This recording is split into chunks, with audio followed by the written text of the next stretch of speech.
다섯의 명상록 102번째 시간입니다. 오늘은 혼인 축하, 혼축 첫 번째 시간입니다. 쉬운 한 번째, 혼인 축하, 혼축. 인의 전술이 단지 오랑캐만의 전술인가? 인의 전술 비단적, 부질없는 축하로 많은 사람 도철에 바쳐 만축솔 공도철. 잡풀이 너무 많으면 덤을 만들지만 잡초음번 위태비, 세운 나라 역사 사람 많아 멸망하리. 19분기 다전멸 1958년 12월 31일. 석가를 오랫동안 가까이 수행한 제자로 알려진 아난다가 날이 밝자 슈라바스티 성내로 들어가 밥을 빌어먹고 기원정서로 돌아가고 있었습니다. 어느 마을을 지나가는데 목이 말랐습니다. 마침 그 마을 우물에서 물기는 처녀가 있었습니다. 아난다는 그 처녀에게 물을 얻고자 했습니다. 그러자 그 처녀는 자신이 카스트 계급상 천민이라면서 물 떠주기를 머뭇거렸습니다. 아난다는 자신이 부처님이 제자로서 귀천 따위는 따지지 않는다고 말하였습니다. 그 처녀는 그 말이 너무도 고마워서 어쩔 줄 모르며 물바가지를 내밀었습니다. 아난다는 물 떠준 처녀에게 고맙다는 인사를 남긴 채 기원정사로 향하였습니다. 그 처녀의 이름은 프라크리티였습니다. 프라크리티는 우물가에서 만난 아난다 스님을 잊을 수 없었습니다. 밤잠을 이루지 못하며 그림을 불태우다가 드디어 아난다 스님을 찾아 나섰습니다. 아난다가 밥빌러 나오는 길목을 지켰습니다. 처녀는 좋은 옷을 입고 그 위에 온갖 장식을 달아 더욱 아름다웠습니다. 처녀는 아난다 스님을 보자 그 뒤를 따랐습니다. 아난다가 가던 길을 멈추면 따라서 멈추고 걸으면 따라서 걸었습니다. 그리하여 석가 부처님이 머무는 기원정사에까지 따라왔습니다. 아난다는 어쩔 수 없이 부끄러움을 무릅쓰고 부처님에게 그 사실을 말씀드렸습니다. 부처님은 그 처녀를 불렀습니다.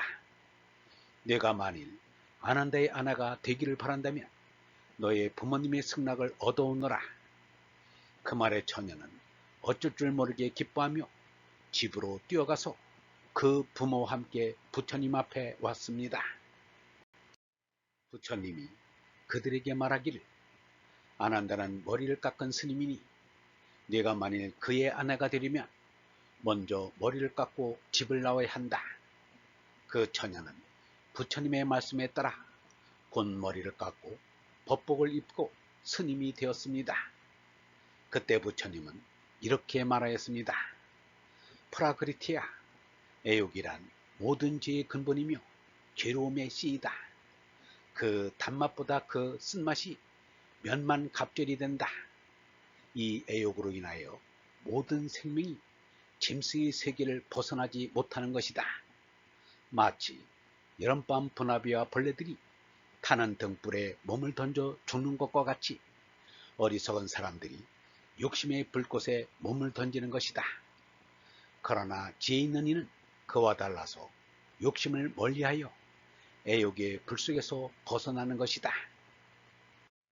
짐승은 종족 보존이 삶의 목적입니다. 그런데 석가는 종족 보존을 거부하였습니다. 석가도 몸으로는 짐승임에 틀림없습니다. 그래서 아내를 얻어 아들을 낳기도 했습니다. 그런데 짐승임을 거부하는 진리정신을 가지게 된 것입니다. 그것은 얼라의 깨달음 없이는 불가능합니다. 그런데 500년 뒤 예수가 와서 석가와 같은 말을 하였습니다.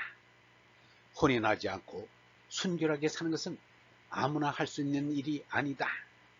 다만 하느님께서 허락하신 사람만이 할 수 있다. 처음부터 결혼하지 못할 몸으로 태어난 사람도 있고 사람의 손으로 그렇게 된 사람도 있고 또 하늘나라를 위하여 스스로 결혼하지 않은 사람도 있다. 이 말을 받아들일 만한 사람은 받아들여라. 예수의 생각이 석가의 생각과 일치합니다. 이것으로도 석가와 예수는 그 개체는 다를지언정 그들이 깨달은 참나인 어른 한 생명인 것을 알 수 있습니다. 예수와 석가의 사상이 일치하므로 어떤 사람들은 예수가 인도까지 다녀간 불교도라고 주장하는 이도 있습니다. 더구나 마르코복음 15장에 나오는 탕자와 법화경에 나오는 탕자 얘기는 흡사합니다. 그러나 거짓이 없는 예수가 석가를 알았다면 그것을 숨길 사람이 아니라고 봅니다. 유영문은 이렇게 말하였습니다. 사람은 분명 짐승인데 짐승의 생각을 하지 않음이 얼생명으로 선나는 우리의 길이다. 사람들은 남녀가 들러붙는 것처럼 좋은 게 없다고 하지만 남녀가 들러붙는 것처럼 보기 싫은 꼴은 없다. 다 속아서 하는 일이다. 깬 세상에서는 안 하는 일이다. 하늘로 머리 든 사람이 개나 돼지짓을 하는 것 다 속아서 하는 일이다. 안 할 수 없는 것을 안 하고 지내는 게 인생에 필요하다. 이것이 우리가 해야 할 인생의 의무요 우리가 지켜야 할 계명이다. 얼번 여러분, 애욕이란 모든 죄의 근본이며 괴로움의 씨입니다. 이 애욕으로 인하여 모든 생명이 짐승의 세계를 벗어나지 못하는 것입니다. 지혜 있는 이는 욕심을 멀리하고 애욕의 불 속에서 벗어납니다. 짐승은 종족보존이 삶의 목적입니다. 그러나 깬 사람은 종족보존을 거부하고 짐승임을 거부하는 진리정신을 가지게 됩니다. 이것은 얼라의 깨달음 없이는 불가능합니다. 사람은 분명 짐승인데 짐승의 생각을 하지 않음이 얼생명으로 선나는 우리의 길입니다. 종족보존의 행위는 다 속아서 하는 일입니다. 깬 세상에서는 안 하는 일입니다. 안 할 수 없는 것을 안 하고 지내는 게 인생에 필요합니다. 이것이 우리가 해야 할 인생의 의무요 우리가 지켜야 할 계명입니다. 영성신학원 다석아카데미의 하는 소리였습니다.